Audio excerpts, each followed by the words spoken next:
Welcome to Pop Flashback. I'm your host, Rick Smalls.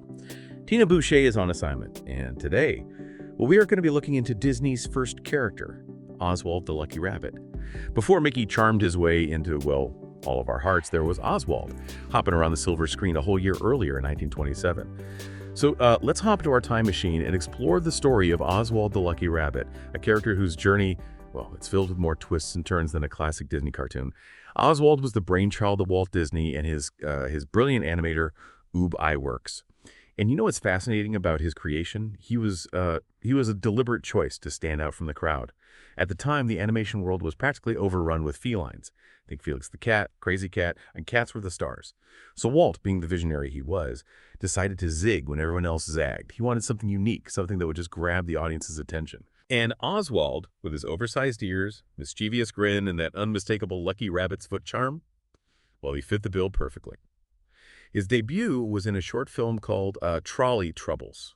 Now, it was a silent film, but Oswald's expressive animation and slapstick humor, they transcended the need for words. Audiences were just captivated. In Trolley Troubles, it launched a successful series of Oswald shorts produced by Disney for Universal Pictures. These early cartoons were they were pure animated joy, packed with action, crazy stunts, and of course, Oswald's signature mischievousness. He was quickly becoming a household name, and the future looked bright for Walt and his Lucky Rabbit. But here's where the story takes a turn worthy of a classic Hollywood drama. A financial disagreement with Charles Mintz, Disney's distributor, led to a bitter split. And in a move that would change animation history forever, Walt lost the rights to his beloved Oswald to Universal. Can you imagine the heartbreak? Losing a character you poured your heart and soul into. It must have been a crushing blow for Disney, but as we'll see, this setback ultimately paved the way for something even more magical. Driven by the loss of Oswald, Walt channeled his creativity and determination into a new character, one that he would own completely. A certain mouse with big round ears and an irrepressible sense of adventure. Yes, you guessed it. Mickey Mouse was born. Now, while Mickey went on to become a global icon, Oswald's story, didn't end there. Universal continued producing Oswald cartoons under the direction of Walter Lantz, giving him a slightly different look and feel over the years. He got a makeover. White gloves, shoes, even started talking in some of the later cartoons. But perhaps the most intriguing aspect of Oswald's continued existence is that some of his earliest films entered the public domain. That's right. These pieces of animation history are freely available for anyone to watch and study, a real window into the early days of Disney and the evolution of cartooning.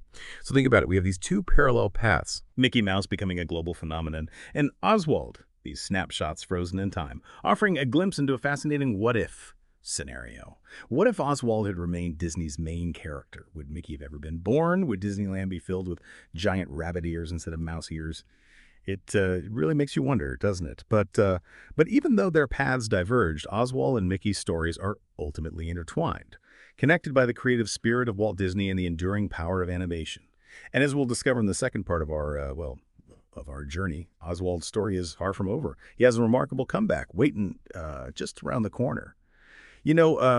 When you compare those early public domain Oswald cartoons to the Mickey Mouse shorts that came later, it's really like seeing the DNA of Disney animation evolve right in front of you.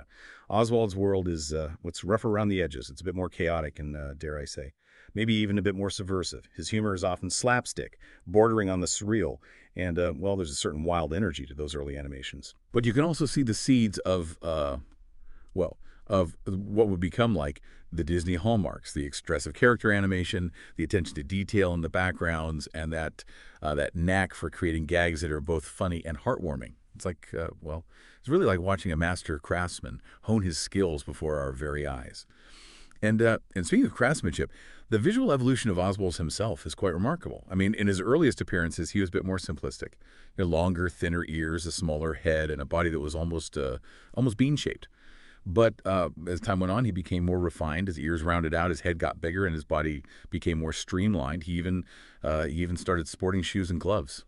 A touch of cartoon fashion that would later become iconic on Mickey Mouse.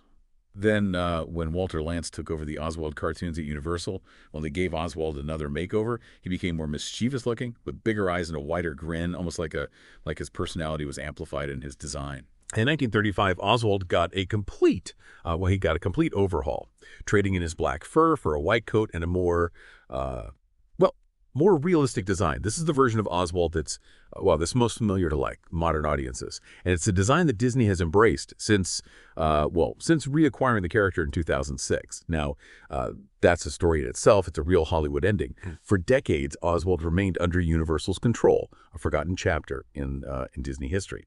But in a twist of fate worthy of a Disney movie, the rights to Oswald were traded back to Disney in a deal that reportedly involved sportscaster Al Michaels. Yes, you heard that right, a sportscaster for a cartoon rabbit. Talk about a magical trade. Since his triumphant return, Oswald has been experiencing a well-deserved renaissance. He starred in the popular epic Mickey video game series, where he finally got to share the screen with his younger brother Mickey Mouse. These games weren't just fun adventures, They actually explored the complex relationship between these two iconic characters, touching on themes of rivalry, jealousy, and ultimately reconciliation. It was a fascinating exploration of what might have been if Oswald had never been lost in the first place. And in 2022, Oswald appeared in a brand new animated short, marking his first Disney-produced film in over 80 years.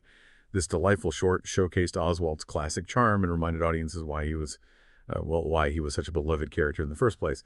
But hold on to your hats, folks, because the best is yet to come. Jon Favreau, the mastermind behind The Mandalorian and the live-action Lion King, is he's developing a new Oswald series for Disney Plus essay. It's still early days. Yeah.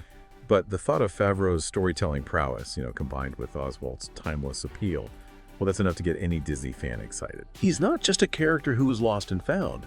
He's a character who has grown and evolved alongside the evolution of animation itself, from those early silent shorts to the talkies to video games, and now potentially a streaming series. Oswald has seen it all.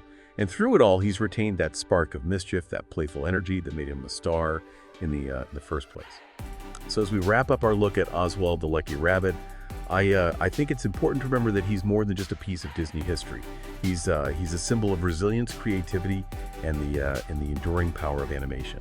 He's a reminder that sometimes, even when things seem lost, they can find their way back in ways we never could have imagined. And who knows, maybe someday Oswald will be just as iconic as his younger brother Mickey. After all, he was there first. Thanks for tuning in to Pop Flashback. Remember to like and subscribe so you can catch our next episode. Catch you next time.